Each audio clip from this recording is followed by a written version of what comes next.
Welcome back to the channel. Welcome back to Hawkeye Garage. We are not in the garage because I still have a bum shoulder and it is super cold outside. So today we are going to be covering kind of the top 10 questions that I get asked most about my videos and other social media posts that I thought you guys might be interested to hear the answers for all in one place. Stay tuned. Alright, so like I said, I get, as you can imagine, a lot of repeat questions on stuff, so I thought I would gather up kind of what I felt was the 10 most common and put them all together in one video. So in no particular order, let's dig right into it. Way back when, one of my first videos was car interior. I tore the seat out of, I don't remember what car it was, might have been the Explorer at the time, and completely tore the seat down to just the foam, the pad. And taking a fabric steamer, you can put the steamer up to that foam, and the heat and moisture will kind of expand that foam out and decompress it and give it new life and make it feel a lot better. It also cleans it, kills bacteria because of the heat. I get asked if you can do that leaving the upholstery on the seat, the cloth. Leather, obviously you can't. But cloth, you can. You don't have to take the seat cover off, and in fact, if you've got a bunch of clean microfiber towels as you're steaming, you can wipe that down and it cleans that cloth very, very well.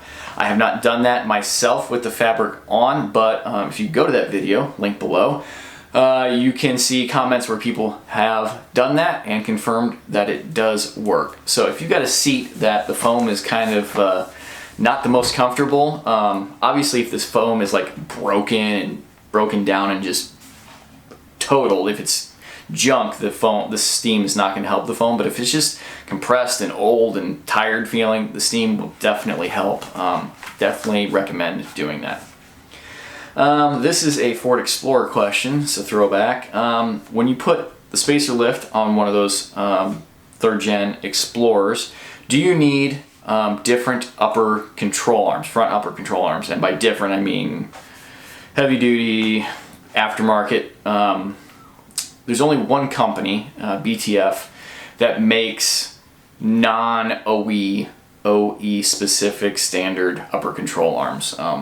All the other ones are completely the same. They're just stock replacements. The BTF ones are made out of tube steel. They got polyurethane bushings, and they use a uniball instead of a ball joint, which is basically a really heavy-duty ball joint that has more movement in it, more flex, if you will. And people want to know if you need to change to those control arms when putting the spacer lift to help correct the alignment angle, the caster angle. The answer is no. I called BTF when I did my lift, talked to the owner, asked him that, and does this correct that angle? And he told me, no, it does not. The only thing that those things do are they are more heavy duty, and because of the uniball, they offer a little bit more flex or articulation. It's been my experience that the amount of flex that those front ends have, especially with a lift, is not very much, and I can't imagine that a uniball adds a whole lot to it.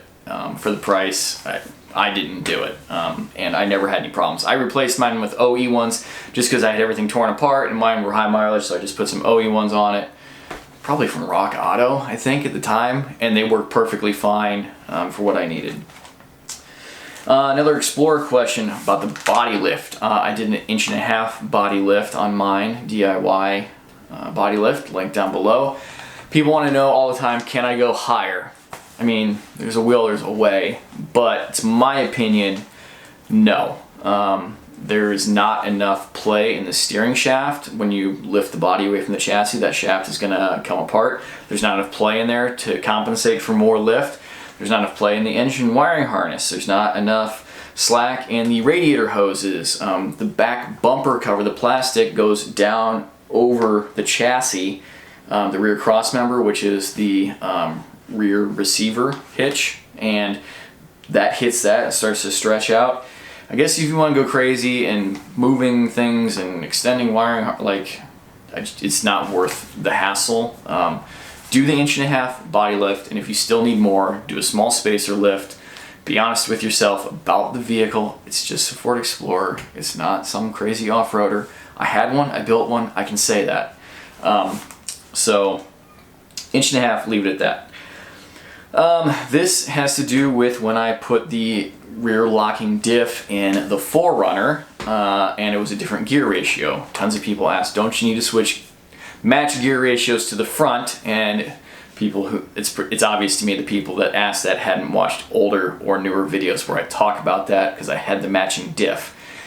If you re-gear a front or rear axle on a 4-wheel drive vehicle, you must match the gearing to the other axle. Otherwise, they're going to want to turn the wheels at different speeds, and it's going to completely demolish your drive line.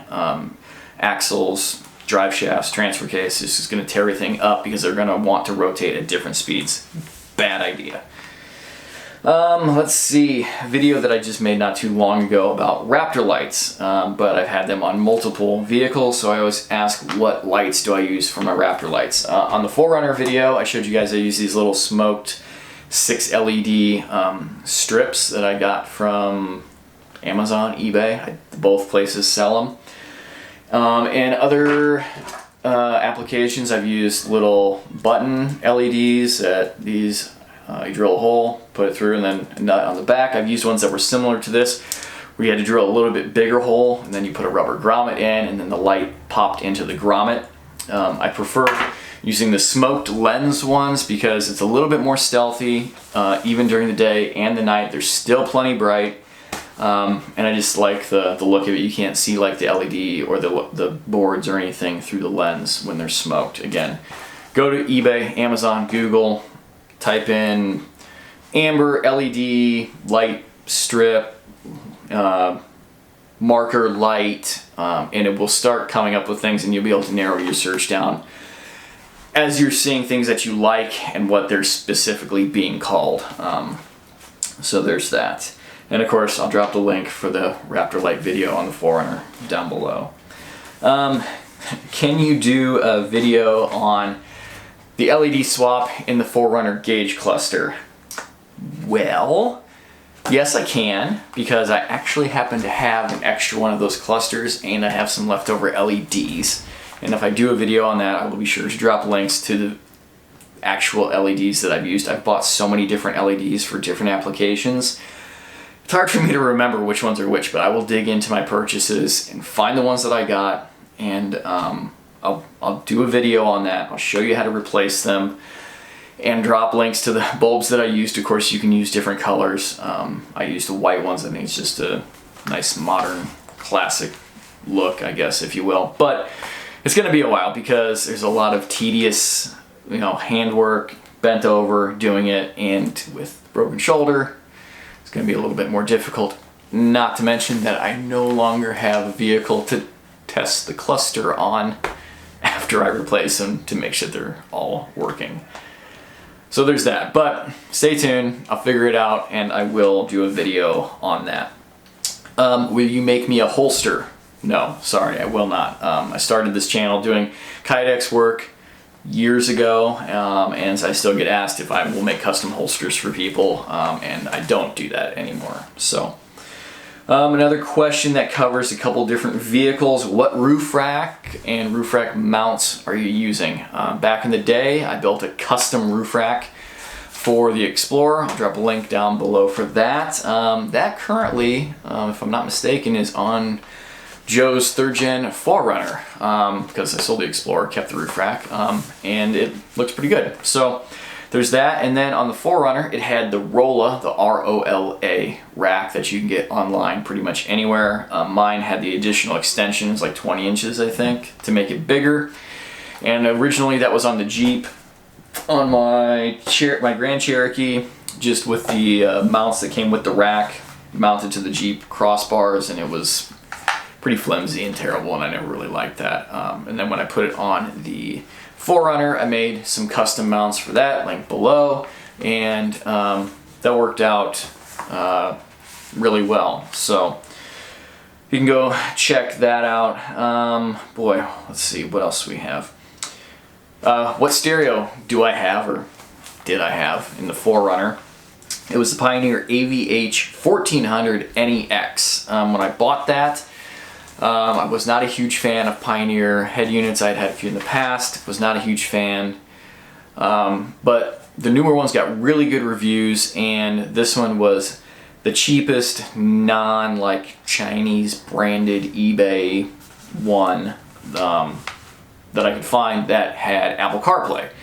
And I really liked that head unit. It was fantastic, so I'll probably use it again.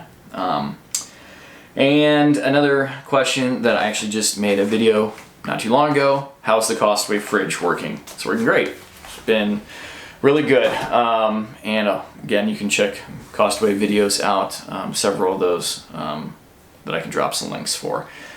Maybe in the future I'll move on to something. Thankfully it wasn't in the 4Runner when we had our accident, so it's fine and we can continue to use that. I don't know, maybe I'll sell it, move on to something bigger, something different. Definitely not something more expensive like an ARB or a Snowmaster or something, because that's just unnecessary for our needs. Anyway, again, thank you so much for your guys' support with the accident and everything. All the comments and messages have been fantastic. Thank you so much. We're moving on, looking at vehicles. Insurance company owns the 4Runner now, signed off on that, and we'll begin our search for probably another 4th gen 4Runner, if I'm honest. We went and looked, we drove by a GX 470 at a local dealership last night, and although they're nice and they would fit our needs, Mrs. HSW and I were both kind of like, meh, it's fine. I think, I know originally I had said we kind of were thinking maybe we just want to move on from the 4th gen, just, it was kind of a bitter sweet thing to, not sweet, it was bitter, the accident.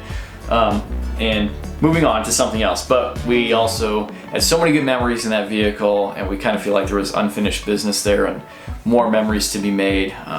So maybe, hopefully, we'll find another one of those. So, right, honey? Stay tuned. Stay tuned, she says. So we're looking at those. If you want to sell me your 4th gen, hit me up in the DMs. Anyway, if you're new to the channel, please hit that subscribe button.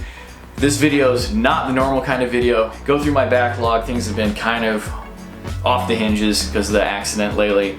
And eventually we will get back to kind of more normal content. Give the video a thumbs up if you asked one of the questions. And don't get me wrong, I'm not like frustrated that people ask the same questions. After a point, I think it's kind of funny that some things are so much more interesting than other things that I've done. So it's a good time to put them all into one video. Hit the notifications down below. I post a video every Sunday. Follow the links down below over to Instagram and Facebook. I try to post over there more than just once a week. And comments, questions down below. Email me, always, HawkeyeSkunkWorks@gmail.com. So until next week, thank you for watching. Take care. Goodbye.